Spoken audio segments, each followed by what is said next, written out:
Hi, this is Randy, and I've had requests for people asking me how I apply the law of attraction and the principles of Abraham Hicks in my own life. And so what I'm going to do is to play one of her beginning videos and add my commentary in the middle and see how that works. And so imagine this source energy, let's call it God, you usually do. This source energy who is the consensus of what everyone, even one-celled organisms, have been asking for that would be best for them. Can you imagine a more equal opportunity? Some people are comfortable with the term God, but many people are preferring to say that they don't believe in religion anymore, but they do consider themselves spiritual. Other people say that love is their religion. And actually, when you get right down to it, science is showing a hologram or an illusion or something, but it's organized. And when you look at the law of attraction, love is a law of attraction because love attracts. You could think of it that way. Can you imagine anything being more right than for there to be a holder of all requests and a pushing against nothing? Think about that for just a moment. A holder of all requests and pushing against nothing and accepting and coordinating everything into a smooth, harmonious, artistic, coordinated flow in your life. I can tell you from my own experience that the more I feel accepting and allowing, the more this is true, the more I see that this happens in my life. So it's really important to imagine this just the way she's saying it. Imagine it and allow it, accept it for just now. Maybe acceptance is the better word. Just try accepting this for now and see how this works in your life. Try it. An environment where what you ask for is always given. And if you can stay with us just a little bit, imagine an environment, even a physical environment, which is really about as far as you can imagine, and that's fine. Imagine a physical environment where everyone is making their personal and important, valid request from where they stand, from whatever just happened. And when they ask for whatever it is, they get it. I want to tell you about a personal experience that I had with this very thing. I was living in Santa Fe, New Mexico, but I had just been visiting my friends in Northern California after doing a workshop. And I'm on the Southwest airline flight on the right-hand window, taking off out of the Oakland airport, and I'm looking out and remembering this wonderful week that I've had. And I'm looking out this window and I'm thinking, wow, it would be really nice to live there. And I chose a big building with a big green tree that you could see from the air. And I felt something. I can't tell you exactly what it was. Maybe in a future video I will be able to describe that better. But something happened and I could feel it. And then we just want to remind you that every single thing that any of you have ever asked for or ever will ask for is for one reason only. You think you will feel better in the having of it. This is a term that she says all the time but doesn't really explain it, or maybe she's explained it a long time ago and people keep asking me, what does she mean that you'll feel better in the having of it? That's true, but what does it mean? Here's what it means to me. I can explain it with a negative example first. When you stub your toe, you feel bad, and then you get bad news by something else happening in your life, and then you get bad news by something else happening in your life, and you're getting bad stuff because you're feeling bad. You can do the reverse. What she's saying is, if you feel good, you get the good things. And this is really true in my experience. I know it doesn't feel like you want to do that. I know you want to have the stuff first and then feel happy. But you have to find a way to feel really good, which is what I was doing in the airplane. I was looking out the window and just feeling really delicious about having done this workshop, having met all of these new friends, and really wanting more of it. And I chose something in that state of mind. In other words, what you're asking for is alignment. What you're asking for is harmony. What you're asking for is wholeness. What you're asking for is the validation of that which is source of the goodness of that which is you. So imagine a society where billions of people are asking, and source is holding for each of them the equivalent of what they're asking for. Only in this physical environment that we are describing, these billions have been working for alignment with who they are, and so when they ask, they don't doubt if they will receive. They don't worry. They don't feel competition of others.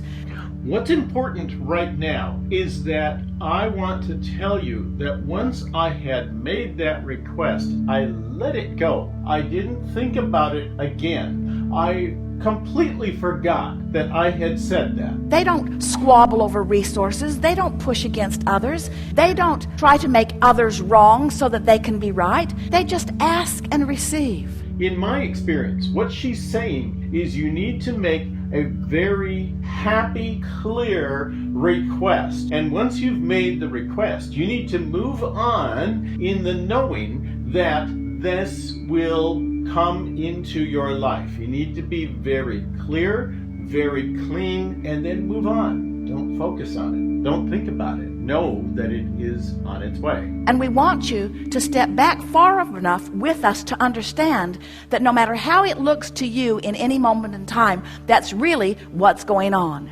You all are out here asking, and Source is answering what you're asking for, and the whole of humanity, the whole of all that isness, is becoming more as a result of your fantastic participation here. This is a very big concept for some of you. Astronomers have seen the edge of the universe, and they were surprised to not only measure the speed with which the universe was expanding, but that it is accelerating in its expansion.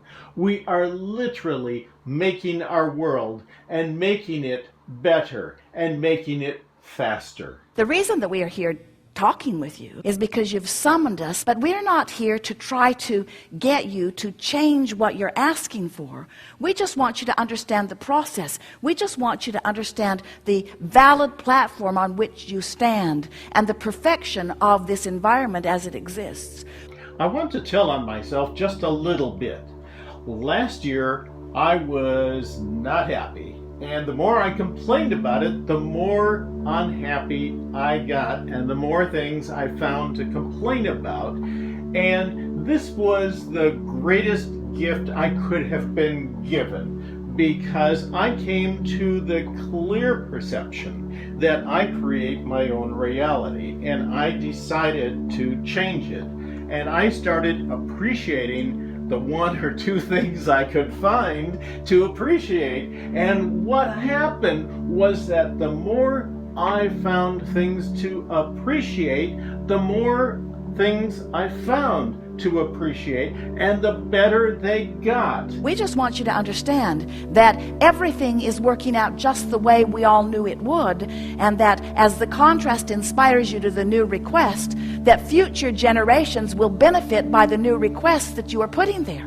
In other words, every new generation benefits by what the generation before struggled with. You acknowledge that.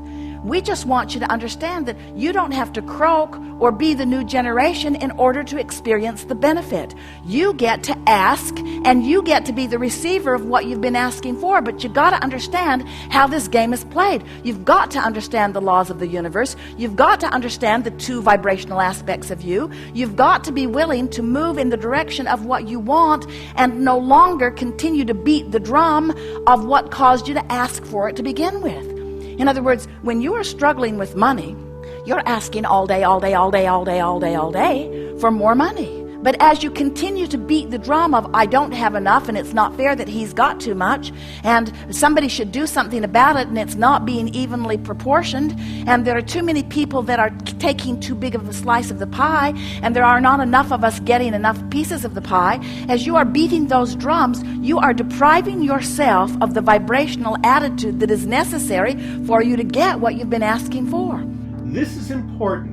Even last year, when terrible things were happening, I would have said that generally I was a happy person that was experiencing difficult things in my life. This year, when I made a conscious choice to appreciate the positive things and to frequently speak, feel, and think positive things, I was able to notice the negative grumblings of my mind in the in-between spaces. And the more I was able to hear that, the more I was able to find a positive affirmation and turn that around. And that made the difference. So your fortune just keeps amassing. We've been calling this your vibrational reality. We've been calling it your vibrational escrow. Your vibrational fortune, and it's not just a vibrational fortune, it's a real fortune that will manifest. Your fortune is being held for you in this vibrational bank, so to speak, and nobody has access to it but you. One more observation. The higher I raise my vibration, the more I notice things fulfilling in my life. When I'm at a low vibration, I don't see those things, I don't notice them, I don't see the patterns. When I raise my vibration, things that I asked for a long time ago show up right in front of me. Many things that I have asked for in the past are showing up now because I have raised my vibration. And this is more and more and more important to me now than ever before. Nobody can get in there and take your escrow. But you know what happens with so many of you? You don't get in there and receive it either. You stand on the outside of it and complain about not having it when you're the only one who can get in there where it is. Esther alludes to the vortex in many ways, like a trip from one city to another city and other things like this, but she's never quite said it this way. This might help. I see the vortex as driving down an open highway looking forward. The road ahead is your vortex. What is out the side window. But if you look out the side window for very long, you're going to go off the road. You've got to keep focused on the road ahead. And the road ahead is the unfolding of your vortex. It is the stuff you want to come to you. Think about that for a minute. But remember driving down an open highway? Think of the vortex as the road ahead. And we want you to understand that this in there, where it is this vibrational escrow. It's a vibrational reality, and we're going to call it the vortex. The vortex of well-being that you have created for yourself. You put some of it there before you were even born into this body. You've put much of it there since you got there, and everything that life has caused you to ask for is there. Not just waiting for you. It's there with law of attraction's response to it. Each and every request that you put there, law of attraction is responding to. And there is a veritable vortex, and we are emphasizing the vortex because we want you to feel the magnetic quality of it. We want you to understand that when you ask for something, everything that is necessary for the fulfillment of this that you have asked for is being summoned to it. All cooperative components. So when you ask for a lover of a certain stature, a lover of a certain look, a lover of a certain attitude, a lover of a certain financial condition, a lover of a certain love, a lover, when you ask for a lover, that lover is there, that lover is summoned, and every component that you've asked for has been summoned to this vortex, and it is there. All cooperative components have been summoned. The question that this workshop wants to ask and help you answer is, are you a cooperative component? So here is what she means by cooperative component. You know that this is coming, and you work on the things that are yours to do, which is to focus on raising your vibration and allowing and accepting things into your life. And I get back to Santa Fe. I meet a girlfriend in Albuquerque, and she wants to move to Santa Barbara. We spent a year in Santa Barbara, and she wants to move to Northern California. So we moved to Northern California. Are you cooperative enough that you are being drawn into your own vortex where all your lovers are, where your money is, where your answers are, where your clarity is, where your vitality is, where all that you have become vibrationally is? Or are you an ornery holdout? Beating the drum of, I've been asking so long and it never comes to me, and I'm getting tired of looking and all the good ones are taken. And it's really not fair, and my friend has a lover and she isn't worthy of the lover that she's got. She doesn't treat him right, and yet there they are together, and I would be such a wonderful lover, but I don't have a lover, I don't have a lover, I don't have a lover, I don't have a lover, I don't have a lover. And we say, yes, you do. You've got a lover. It's done. You got a lover. You're just not where your lover is. Your lover's over there in love. Your lover's over there. Your lover's over there with all the other cooperative components. Your lover will wait forever for you, because the universe has the ability to keep putting a new lover in the place till you get ready. A new lover in the place. Well, that one went. Oh, a new lover in the place. Well, that one went. A new lover in the place. A steady stream of lovers is making their way to your vortex on the rare occasion that you might get in the vortex, you see. But you gotta want to be in there. You gotta want to be in there more than anything else. You gotta want to be in there more than complaining. You gotta want to be in there more than validating. You gotta want to be in there more than being right. My father always used to say to me, you can be happy or you can be right. And I'm choosing to be happy, and it's really a choice. Because often you are so right about the wrongness that you are focused upon. You are so right. You've got evidence. You've got emails. You have other bloggers.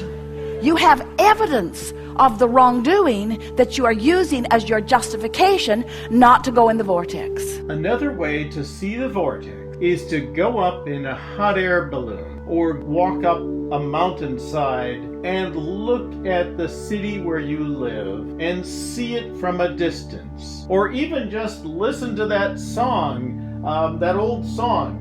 From a distance, everything looks good. When you get in the vortex, you don't feel up in arms about others. When you're in the vortex, you're in this magical swirl of all things working out for you. And there are so many people who have discovered what that is. And they are people who have learned to talk about what they want, not about what they don't want. They are people who have learned to praise rather than criticize. They are people who have learned to be optimistic rather than pessimistic. They are people who have trained themselves, thought by thought, into the vortex. And that's really what we're talking about. For you to be the immediate beneficiaries of the escrow that you have lined up for yourself, you have to become a vibrational match to it. That's what it's all about. So the end of this Oakland story is that I'm sitting on the beach having my lunch and looking out over the city of San Francisco and the San Francisco Bay,